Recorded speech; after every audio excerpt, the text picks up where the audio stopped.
Hey there, Mr. Redder here. Welcome back to another episode of Reddit Podcast Stories. Our first story we'll be reading today. Rich Karen insults my blue-collar husband, so I made her cry. After that, my deceased father-in-law stole our identities and put us in massive debt. And after that, am I the jerk for making my husband miss his daughter's prom? Now for every thumbs up this video gets, one Karen does not get to steal anyone's identity. What if I already have, Reddit boy? So please smash that like button and subscribe and turn on notifications for new stories from Reddit every single day. Rich Karen insults my blue-collar husband, so I made her cry. I, 34 female, have a little sister who's 30 who's married to a wealthy businessman in our state. I'm also married. Both my husband and I work blue-collar jobs. We have very different lifestyles. I personally don't feel comfortable relying on someone to do everything for me, and I'm independent. She, on the other hand, relies on my brother-in-law for everything and doesn't work at all. We aren't close and never have been for other reasons. She lives hours away and recently was in town for a charity event and was staying with me for a week. Immediately, she was rude and judgmental of the way our household runs. She told me it's sad that my two boys share a room and my husband has a game room for himself. I was shocked and told her that the boys are 4 and 2 and they don't need their own huge fancy rooms, and that his game room is half the size of a standard room. She had more to say about other things we did in the house, acting like she's so much better than me and feels bad for me and the kids. We grew up together in an extremely poor household. I don't understand why she was acting like we didn't experience way worse. She was rude the whole stay. My husband even told me she asked him why he doesn't cook or spend time with the boys after he just worked a 10-hour shift. Coming from a lady with a live-in nanny and a chef, I was shocked and appalled by her attitude. I confronted her the next day about chastising my husband, and she said she did it because she felt bad that I did most of the work in the house and he barely did anything. I told her she doesn't do anything. She doesn't work, she doesn't watch her kids, she doesn't clean or cook. All she does is shop and go to charity events, and that my husband works more in a day's shift than she has in years, and to stop acting like she's better than us. She started playing the victim, crying, saying that she was standing up for me and that she just wants me to not feel burnt out. And I told her that I'm sure her husband wishes someone would do the same for him, since all she does is waste his money. This is when she starts acting all high and mighty. She has the nerve to say I'm jealous of her and that she doesn't waste money, she donates it. And she's worked with this and that organization, and she works and has a job. I told her that her job is being a gold digger. Even if she does donate money, it's not hers since she didn't make it. My husband heard and he laughed, and she said if she's a gold digger, then my husband is a jerk, and that I'm the same, and she left and blocked me, saying that I'm a jerk. She told our brother, and he says I am a jerk since I judge my sister for not doing real work, while my husband's only job is working, and I also work and do everything else, so technically if she's a freeloader, he's even worse. Am I the jerk? She came into my house and insulted us. You're the jerk. She had a point about your husband not spending time with the kids. Also about the boys sharing a room while he has a game room. If he has time for games, he has time to be a father too. Your husband seems useless in the household. Why are you so judgmental against her for being rich? Why does it bother you so much that she has a nanny and a cook? I mean, I get it. Your husband is useless and you probably are burnt out. But honey, that's not your sister's fault. In fact, she seemed to actually stand up for you. Reddit, the only place where husbands who work 10-hour shifts are considered useless. Her husband has a room dedicated to gaming when their kids have to share a room. She works, but also does 100% of the housework, cooking, and childcare, and her husband refuses to even spend time with the kids. Sorry, I'm confused. Why is OP obsessively defending her useless husband? And why exactly is her sister a jerk? You're the jerk. All your husband does is work a 9 to 5 like you do. Then you come home and do the cooking and childcare while your husband is tired from working, just like you are. Your sister observes how you do most of the household tasks and sees the imbalance of it. Considering you're both doing it 50-50, he should be cooking and doing childcare as well. Since he's not, he's a gold digger since he's getting free labor from a cook and nanny. You, just like your sister is a gold digger for getting free labor as well. Looks like you're a hypocrite. Everyone sucks here. Your sister should not be spending her entire stay with you being disrespectful and pointing out all of the problems she sees, and it's fair of you to be upset about that. You suck here because your response was entirely uncalled for. Obviously, her husband doesn't mind being the main breadwinner for their household, and that works for him. And while it may not give her an income of her own, charity work is both real and important work. That being said, she had a point. The way you word your post indicates that you don't dispute that while you and your husband both work, you end up doing the majority of the childcare and housework. Working 10-hour shifts is no excuse to come home and not spend any time with your kids and family or help out around the house as best you can. You sound jealous. I get it, your sister lives a life where she gets everything. She doesn't work, she has help. Heck, I don't even know your sister and I'm jealous. The fact is, she was taking up for you. Was it her place? Nope, but I can't say I don't agree with her. First off, your younger son could use the game room as a bedroom, giving the boy more room to... You really don't think it's okay for a 2- and 4-year-old to be sharing a room? Calm down, Mr. Reddit. Don't forget about your blood pressure. Okay. My deceased father-in-law stole our identities and put us in massive debt. My husband, male 30, and I, female 27, are preparing to buy our first home. We both work full-time, making above minimum wage, but not enough that either of us can get a home with our single income. Yesterday, in a conversation with the bank, we were informed that there are 4 collections accounts in my husband's name, all going back to 2018. Power, internet, and 2 credit cards. After a few hours, we were able to link each one of these accounts to his father's previous address. The bill is just shy of $6,000. After multiple conversations, we've realized the only way to clear this debt from causing issues to his credit rating is to file a police report for fraud. His father passed suddenly last September, and my husband doesn't want to tarnish his father's name and is afraid his family will look down on him for doing this. He's on the fence of how this will look if it gets out. I look at it differently. We took a massive hit paying for the funeral. Father-in-law had no money and no life insurance. I know it's his dad, but it will take us years to recover from the implications of this. None of the recovery agencies are willing to give us a bill paid in full, and even if we do pay this debt, we will lose the down payment that we've busted our tails to raise again over the past 7 months. We aren't even close to having the buying power we had last September because we only saved about half of our original down payment. So, am I the jerk for asking him to make a police report? It's not an ideal situation, but how much more can I let his father's poor financial decision in life impact our future, especially now that he's gone? Clarification for some of the repeated questions. As some of you might have gathered, yes, my husband has heritage reasons for trying to honor his father even in passing. He's also a junior. He's an only child and was raised only by his mother. His father did not sign his birth certificate, but was a large part of his life. His father's estate has gone to probate court to be settled. Because of his accent and his dislike for confrontation, my husband actually had me speak to everyone yesterday. Collection agencies did not have our address or his phone number, which is why they haven't hounded us. Everyone I spoke to has told me they have had no success in reaching him since they acquired the debt. So no, he wasn't hiding something, he just didn't know about it. We've had complications with the credit bureau for the last 3 years trying to access my husband's credit report. We've had to go to the police station and show several pieces of ID, send in letters to confirm his identity. It took the banks to get us to do everything again to resolve the issue. Originally, we thought it was because there was no activity on his credit report. Now we know that at least one account used his father's social with my husband's date of birth and created issues. Finally, for those people who want to know what the price of my bad feelings are, I just paid $18,000 out of pocket to make sure this man wasn't buried in a cardboard box. I loved my father-in-law, and he had told us about his financial struggles. We would have helped him. This isn't even about the money. Yesterday, I asked every agency if they would just put paid in full next to the bill, and I would pay it off. I'll save the money again. They wouldn't take the collections off his credit score. It's not 6 months worth of saving that I'm concerned about.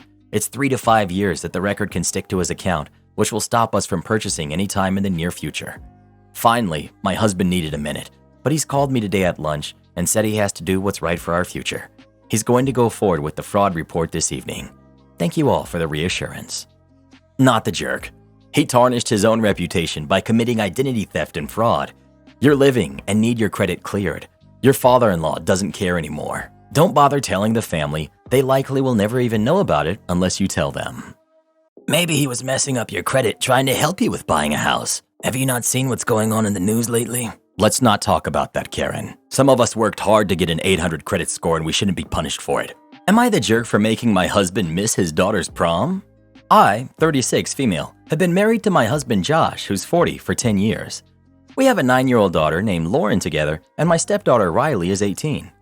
About a year ago, I booked a vacation with my girlfriends for one of their bachelorette parties. It's this weekend in Tennessee. We leave Thursday and we come back on Monday. This weekend, Lauren has a cheerleading competition that Josh is taking her to. Lauren is required to have a guardian there the whole time, and she needs to arrive early Friday and leaving Sunday. We did ask the cheer director if a friend's mom could bring her and my husband could meet her thereafter, but they said no. And if she's not there for the check-in time, she can't compete that weekend. Riley's prom is Friday. Riley did not have a junior prom, and her school only has senior prom. We found out the date of prom after school started, and the trip had already been booked and paid for. My husband is now going to be missing Riley's prom to take Lauren to her competition. Riley thinks this is extremely unfair and that we're playing favorites since she'll never get this chance again, and she wants pictures with her dad and sister. She's been messaging my husband about it. Lauren doesn't want to miss her competition and risk her spot on the team. My husband asked if I'd cancel my trip, and I told him no. The trip has been booked, paid for, and I also need a break. He takes breaks and trips as well. My husband and I are now fighting because he feels like no matter what he does, he's stuck. He's already told Lauren that he'll be taking her to the cheer competition, which means he'll be missing prom. So, am I the jerk? Update. I've decided to stand my ground that I will not be canceling my trip. I will be getting on the plane in the morning. We all sat down and talked about the weekend. He explained he'll be taking Lauren to her competition while Riley's mother takes pictures with her at prom. He said he taught the girls about commitment, and he's not going to have Lauren's absence have the team forfeit. He told her we could do pictures if she wanted to put her dress on a second time, but she said it won't be the same and she's upset. Riley is upset with her father and thinks he's favoring Lauren. No jerks here. Whoever's organizing the cheerleader competition is the jerk. There's no reason they should restrict another member of the family from bringing her or simply allowing her to go with another parent and a permission slip. You're the jerk, as is your husband. Proms happen once. Your 9-year-old has plenty of cheerleading competitions. The focus should be on the once-in-a-lifetime deal. No wonder your stepdaughter is upset. Do better. I don't get why everyone's acting like an adult's world needs to revolve around prom. I remember when I went to prom. I don't remember the hour at my house beforehand where the parents insisted on taking photos. I know for a fact some of the parents weren't there for the photos because they had to work or do other stuff. It's prom, not a wedding or a graduation. Prom is about the kids spending time with each other. It's not a family event. You can tell how many teens are on this sub by all of the "prom is a once-in-a-lifetime experience." Give me a break and get an ounce of perspective, people. He's not missing Riley's wedding. He's not missing her graduation. He's missing a photo op. And this, and so many commenters here, are completely ridiculous. In the grand scheme of things, this is so boringly low stakes, and you are not the jerk. I'd forgive Riley for being a moody teen about it, and I wish Lauren well in her competition. You're the jerk. I'm sorry, but a bachelorette trip should not come before your kid and your husband being a good father to his daughter. Part of being a parent means you won't always get to go where you want. Take your daughter to her cheer competition, and he can go to prom pics. Not the jerk. Honestly, I fail to understand why it's such a big deal for Riley to have photos with her dad for prom. Yeah, prom is a once-in-a-lifetime event, but her dad's not going to be attending the once-in-a-lifetime event, even if he was free. She literally just wants him for 10 minutes of photos when her sister needs him for a competition a whole bunch of other people are counting on her for. I think it's ridiculous to expect OP to cancel her trip, which has been paid for a year in advance, so a girl can have 10 minutes of photos. Honestly, everyone here seems to be jumping on the "Riley is right, everyone does favor Lauren" train without really stopping to think about the info we have. Well, what would you do if you were OP? Would you cancel your trip and take your daughter to a cheer competition or not? Please let us know. Sometimes we have to make sacrifices for our family. Am I the jerk for not allowing my husband to make our son a true junior? After having 2 girls, we found out we're finally having a boy. We are both on board with him sharing his father's name. We'll use SpongeBob here. However, a cultural difference has put a wedge between us. My culture inputs the wife's last name before the husband's last name. So if Squidward Tentacles was marrying Sandy Cheeks and they had a kid named James, his name would be James Cheeks Tentacles. My husband wants our son to have his exact name plus Junior to be the legal name, SpongeBob SquarePants Jr. I guess I'll be Patrick Star here, would like to continue the family tradition of my maiden name being used, SpongeBob Star SquarePants Jr. He is absolutely furious at this and is saying that I'm trying to rob him of his birth certificate matching his son's, that if I add my family name, our son won't be a true junior. Though I understand this is obviously a cultural difference, I don't see why a compromise can't be made here, since Star will likely get lost in official paperwork, and our son will more commonly be referred to as SpongeBob SquarePants Jr. I also feel like our son gets my husband's entire name, and I would like for my family's legacy to be included. To add to this, both of our daughters' names follow the first name Star SquarePants pattern, and my son would be the only sibling without it. I understand a father and a son having a special connection, but I feel like I shouldn't be dismissed just because I'm not the same as them. Am I the jerk? Edit. When I say finally having a boy, it's because we had 2 girls. If we already had 2 boys, I'd finally be having a girl. I don't think it's odd to want to experience having both. Edit 2. My husband has no juniors or seniors tradition in his family. There is no previous instance of this. He would be the first. Edit 3. Just because it's been asked a few times. My daughter's names were actually his ideas that I ended up loving. There was no compromise from either side. It was an easy, open conversation that stretched over the months of pregnancy, which is sort of why this rigidness for his junior has caught me by surprise. Edit 4. I didn't expect this much traction. Thank you for all the different perspectives. I had no idea so many juniors were so unhappy. Everyone's culture is different, though, as we see. This thread gave me a lot to speak on and to take in when my husband and I revisit the conversation. And thanks to everyone who loved my SpongeBobiness. Goofy Goober Gang. Not the jerk. I find it cringy when someone wants to put their child's name with their same name, even more so when they literally want to put Junior on the legal name. I'm sure you do, my Reddit friend. I'm sure you do. 2. It'll be weird and could lead to future issues among them if the kids have different last names. 3. He's delusional. Rob him of his birth certificate matching his son? Good lord. Also, names are 2 yes, 1 no thing. So yes, a compromise has to be reached. Not the jerk. Hardly any kid wants to be a junior anyway. It's like alienating your son from your daughters. Not only does your husband show already now his clear favorism, but he'll even make it stand out to everyone. Naming is a 2 yes business, and if you can't agree, choose the best for the kids' relationship to one another, which is probably to let them have the same last name. The reason why I vote not the jerk instead of no jerks here is because being furious about not getting his way is really extreme and shows what he thinks about you, your opinions, and the girl's stand in the family. Not the jerk. I'm sorry, but I always think it's really weird when fathers are that fixated on their son having the exact same name. He's furious and being robbed? Please. I think you are also right on the money to consider the effects of the kids having different names. Does the son feel alienated from mom because he's the only one without her name?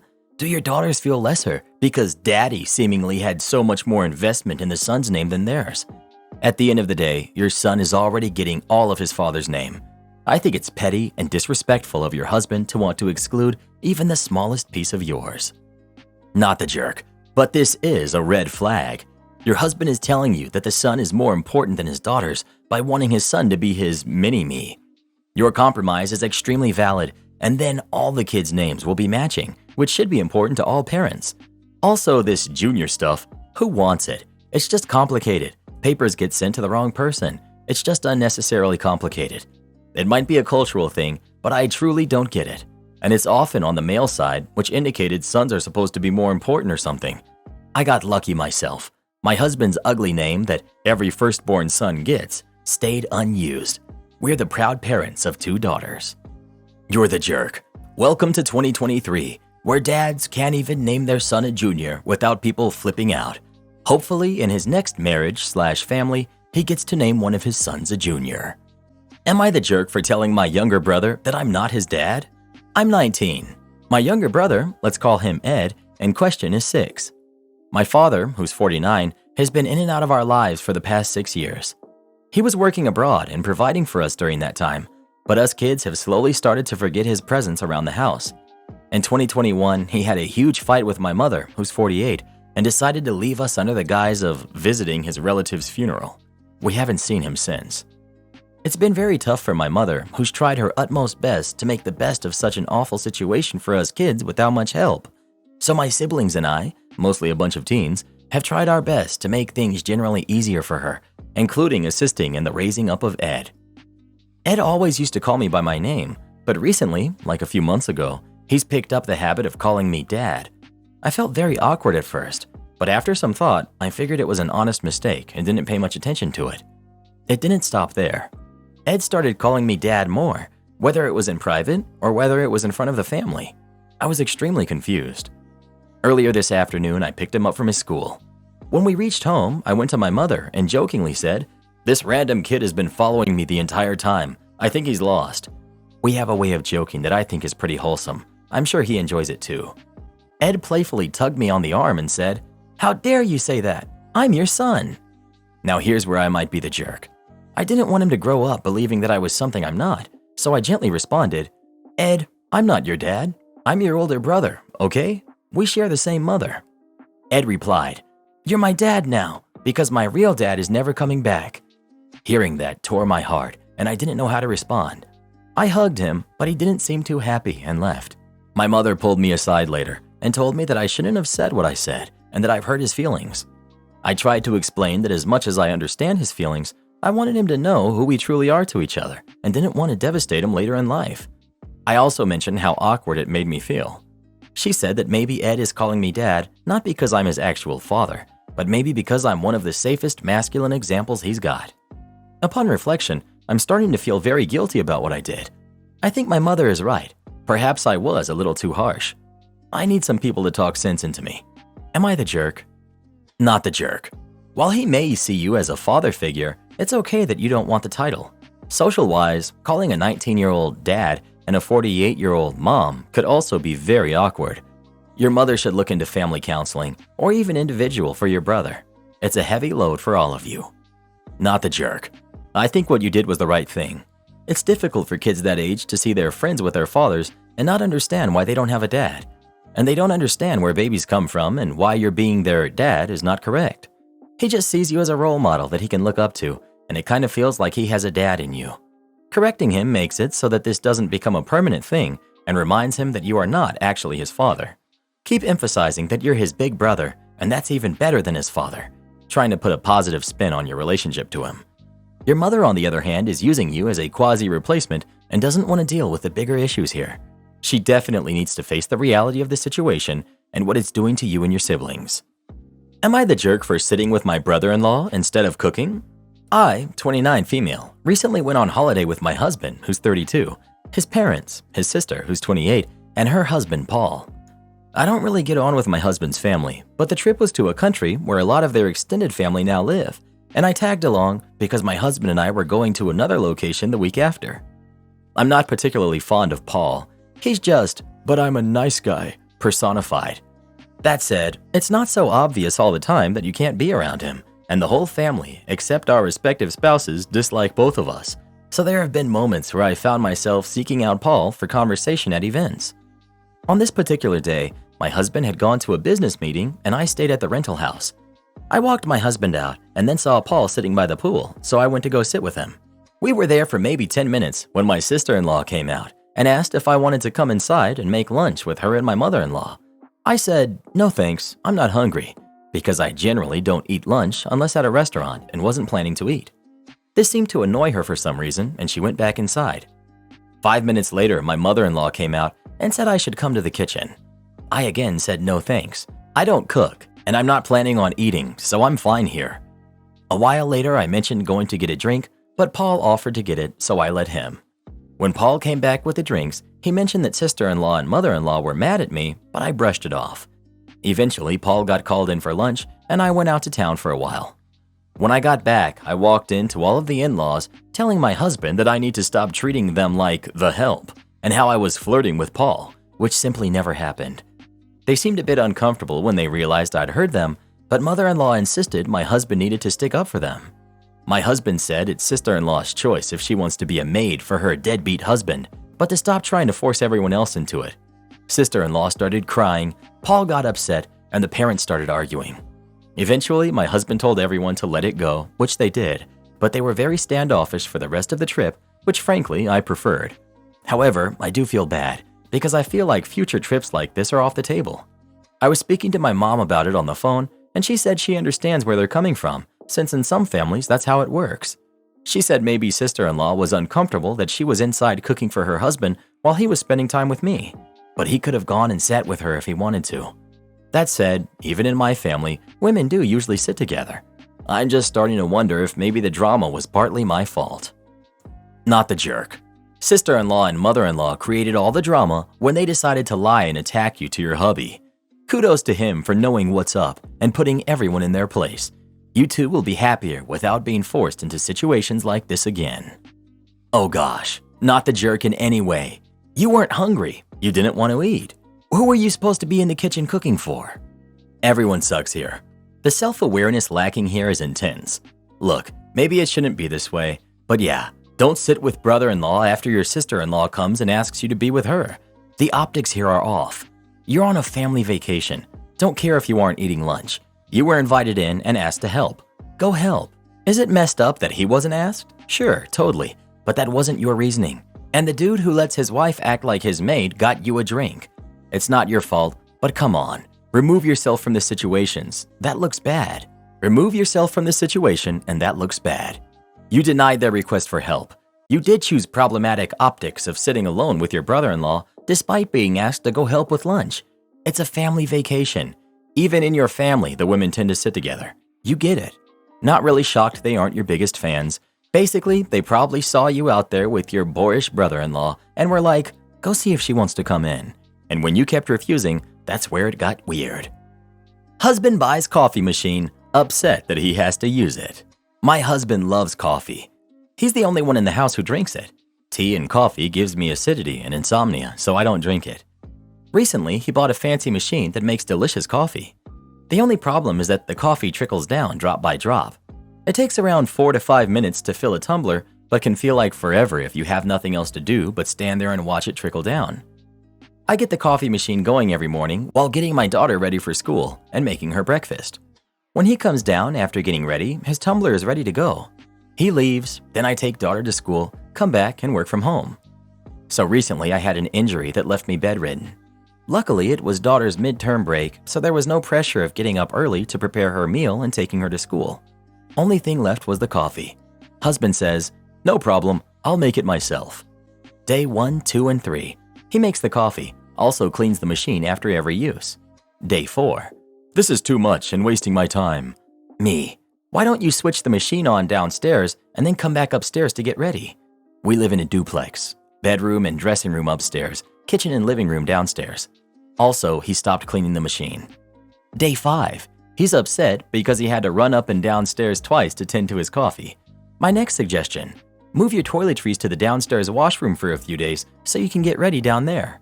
I'm not comfortable with that. Well, now the only solution left is to wake up early. Day 6, 7, and 8, he wakes up early to make his coffee. He no longer cleans the machine. Day 8, evening. I'm very tired. My sleep cycle is whacked. Me. Looks like you need to make more coffee. Day 9. He is now side-eyeing me and guilt-tripping, hoping I would crawl down the stairs to make his coffee. Not happening. So he calls up the maid and tells her to start coming early to make his coffee. She's a part-time helper, and there's no way she'll come this early. Day 10, he has given up. Now he's buying his coffee from outside, and the machine remains unused. My eldest daughter refuses to babysit because she's child-free. Should I kick her out? My wife and I have 3 kids. Tina, who's 19, Jason, who's 15, and Allie, who's 14. Late last year, my sister-in-law passed unexpectedly, leaving our niece, Jenny, who's 4, orphaned. Her father is not in the picture. My wife and I, of course, agreed to take her in. It has been a huge adjustment for all 6 of us. Tina and Allie had to start rooming together. Allie is okay with this, but Tina has complained since we brought our niece home. In fact, whenever Jenny does anything typical of a 4-year-old that Tina dislikes, she will loudly and rudely comment that, "This is why I'm child-free and I will never have kids."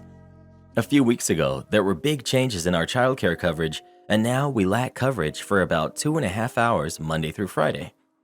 Jason and Allie both agreed to take 1 day of the week for babysitting duties. When we asked Tina to take on the other 3, she refused, stating that she is child-free and means it.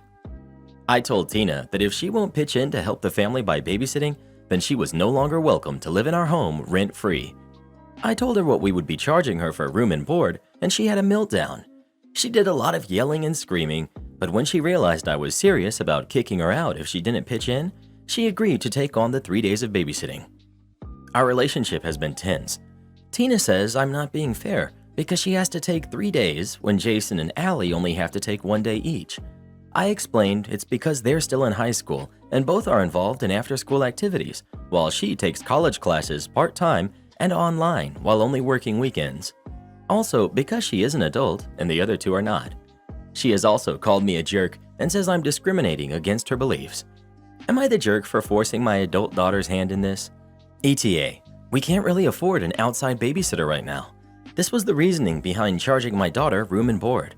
I currently pay her school fees, car payment, car insurance, phone bill, and all of her groceries, health coverage, and utilities. I was charging her less in room and board than what her lifestyle costs monthly. If she doesn't want to babysit, she's free to stay here if she pays the amount we said in room and board. She would have to take on more hours at work to do so though. So, 2.5 hours a day for 3 days, a total of 7.5 hours a week, times 15 hours is $112 a week, times 4 weeks is $450 a month. So about $450 a month of babysitting in exchange for free rent, utilities, food, and whatever else you might be covering. That sounds reasonable. Not the jerk. Not the jerk. I think every so often, people have to take one for the team. You're asking an adult for 7.5 hours of work per week in return for free room and board. I think that's fair. Not the jerk. Your daughter is wrong and you know it. I'm sorry, but somewhere along the way, she became a spoiled, entitled brat if this is how she behaves. I mean, the sheer nerve of her to loudly proclaim she will remain child-free in the presence of her cousin? How is that remotely acceptable? If she doesn't want to have kids, that's her choice.